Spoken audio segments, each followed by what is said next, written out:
সালামু আলাইকুম সবাইকে। আমরা আজকে এসেছি হচ্ছে নতুন আরেকটা ভিডিও নিয়ে, সেটা হচ্ছে সিন্সের ব্যবহারটা। সিন্সের ব্যবহার আসলে অনেক আছে, তবে আমাদের এখানে যে সিন্সটা আছে এই জিনিসটা আমরা ব্যবহার করি হচ্ছে কমপ্লিটিং সেন্টেন্সের মধ্যে। আমাদের এইচএসসি এক্সামে আমাদের ইংলিশ সেকেন্ড পেপারে হচ্ছে কমপ্লিটিং সেন্টেন্স থাকে। সো সেখানে একটা সিন্স নিয়ে অনেকের কনফিউশন থাকে, অনেক স্টুডেন্ট আমি আমার পূর্ব অভিজ্ঞতা থেকে বলতে পারি, অনেক স্টুডেন্ট এই একটা টপিক নিয়ে অনেক সময় ঝামেলা পড়ে যায়। তাহলে এটা খুব সিম্পল একটা টপিক, খুব ইজি একটা জিনিস যদি আমরা অর্থ দিয়ে চিন্তা করতে থাকি। তাহলে সিন্সের মূলত ব্যবহার থাকে হচ্ছে এখানে দুটো।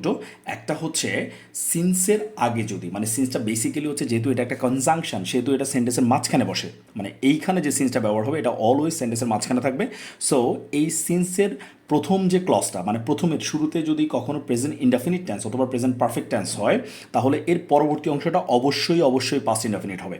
যেমন আমরা এখানে একটা এক্সাম্পল দেখেছি, সেটা হচ্ছে it has been many years, অনেক বছর হয়ে গেছে, since we met each other. তার মানে আমরা পরস্পরের সাথে কি করেছিলাম, দেখা করেছিলাম বা সাক্ষাৎ করেছিলাম।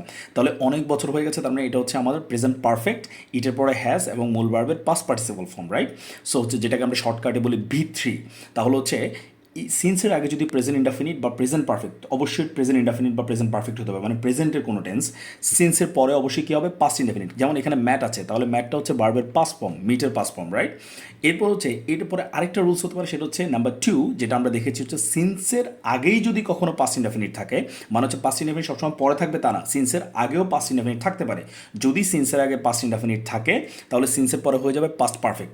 এখন হচ্ছে গ্রামাটিক্যাল যে ব্যাপারগুলো, টেন্সের যে স্ট্রাকচার, এই স্ট্রাকচারগুলো আসলে আমরা এই স্ট্রাকচারগুলো নিয়ে কিন্তু আমরা একটা ট্যাবল বেসড একটা কি আছে আমাদের কাছে, দারুণ একটা টেকনিক আছে, সেটা নিয়ে আমরা পরবর্তী কোনো ভিডিওতে আসবো ইনশাল্লাহ।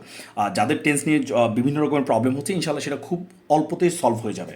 তাহলে এখানে যেমন হচ্ছে আমরা সেকেন্ডটাতে যদি দেখি, সিন্সের আগে যদি থাকে পাস্ট ইনডেফিনিট, তাহলে পরবর্তীতে চলে আসবে পাস্ট পারফেক্ট।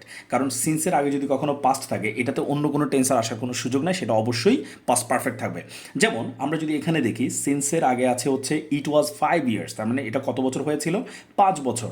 সো এরপরে কি আসছে, we had met each other, তার মানে হচ্ছে আমাদের পাস্ট পারফেক্টের স্ট্রাকচার কি আমরা জানি, সাবজেক্টের পরে হ্যাড এবং তারপরে হচ্ছে মূল ভার্বের পাস্ট পার্টিসিপাল ফর্ম অথবা হচ্ছে V3, তারপর হচ্ছে ইচ আদার। তাহলে আমরা বলতে পারি সিন্সের আগে যদি কখনো পাস্ট ইনডেফিনিট থাকে, তাহলে অবশ্যই পরবর্তীতে কি থাকবে, পাস্ট পারফেক্ট থাকবে।